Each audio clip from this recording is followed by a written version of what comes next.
తదుపరి రాశి కర్కాటక రాశి. ఈ రాశి వారికి ఫలితాలు: కర్మస్థానంలో కుజుడు యొక్క బలం ఉండడం వల్ల మీ పనితీరులో మెరుగుదనం అనేది కనబడుతుంది.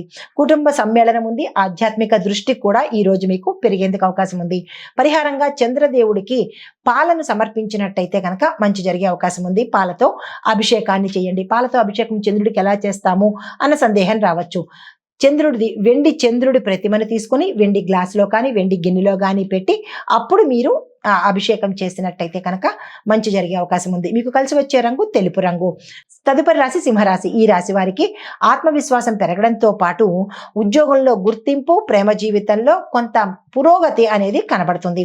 పరిహారంగా సూర్యదేవుడికి నీరు అర్పించి ఎర్రని పువ్వులతో స్వామివారికి పూజ చేసి ఎర్రని పండును కనుక నివేదన చేసినట్టయితే గోచార రీత్యా కానీ లేదా అంటే జాతక రీత్యా కానీ రవిగ్రహానికి సంబంధించిన ఇబ్బందులు తొలగిపోయే అవకాశం ఉంది.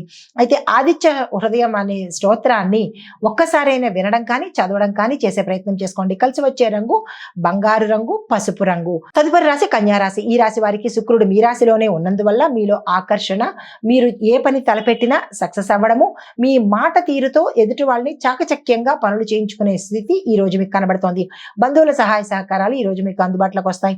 చిన్న చిన్న అనారోగ్య సమస్యలు తప్ప పెద్దగా ఎటువంటి అనారోగ్య సూచనలు ఈ రోజు కనిపించట్లేదు.